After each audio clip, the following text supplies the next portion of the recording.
So this is unboxing the FitcamX Dashcam.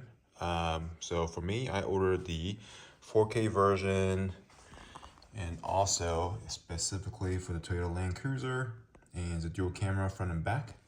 So when you open up the box, you will see two compartments, one big box and one small box right here.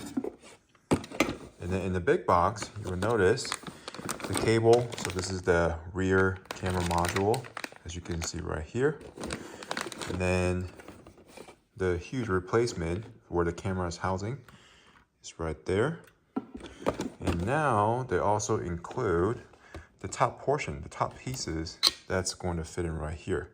I remember seeing some videos where it actually does not include the top piece right here, where you'd be using the OEM top cover.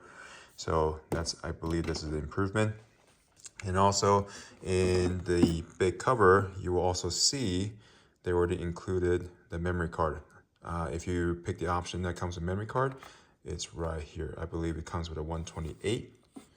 Looks pretty solid, very much OEM-like finishing. Right there, back.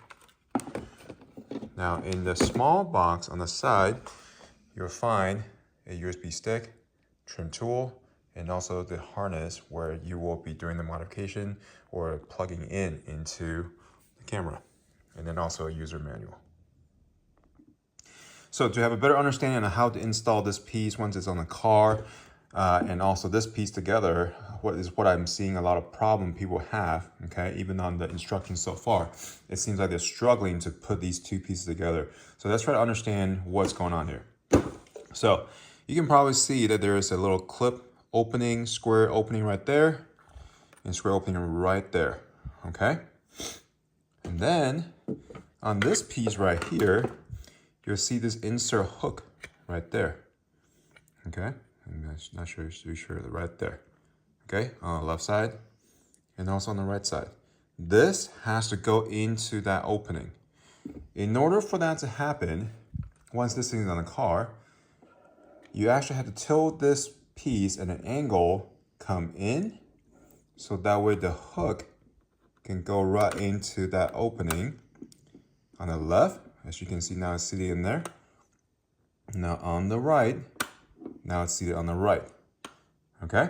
Now, once you have both sides clip in, you're simply gonna tilt this panel down and it clicks right in. And it's seated by those two clips right there. And once it's in, if you want to open back up, you actually have to push on this side. Or if you're coming from outside in, right, you're going to have to use a trim piece to pry open from the back end. So that way you can actually push this clip outwards. Then that piece is going to unhook. Okay? So remember, both sides have to come in like this in order to hook into that little square opening, which you can probably see right there. Okay? And then you kind of swing it down and click it. Okay? So right now we're installing the rear cam for the FitcamX. So what you do is after you have extended all your wires in between the trim pieces, hiding under here, what I do is come out here. You can easily pull these trims off very easily and reinstall them very easily. And what you do is you feed the cable through here, all the way here. Now I try to pull this thing off. This seems to be very hard to pull, so I didn't even try to bother with it. I tried a few times. I find this grommet to be a lot easier to pull it off, and now this one is definitely a little bit difficult to pull off than the RAV4 that I had before.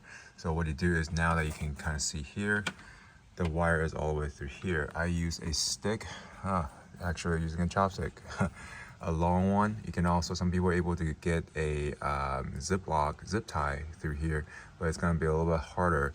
Something that kind of like this will definitely help. I know some people even use a oil dip stick that can also help them as well. And now what we're going to do is you're going to tape this end up and then pull the chopstick through. And what we're going to do is we'll remove the top trim, which is right here, and you'll see 1, 2, 3, 4, 5. And there's a little clip on the side that clips in there.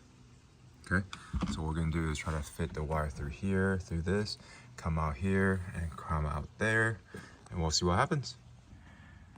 So what I find is like if you're having difficulty trying to slide this whole way through, what you can do is actually peel this grommet backwards, so that way it will decrease the distance you try to fit it through. And another good idea is actually spraying some WD-40 on where you're taping it up. Obviously try not to get into the socket, so that way it will help you slide it out a lot easier. And then right now I'm trying to pull it through a Ziploc tie.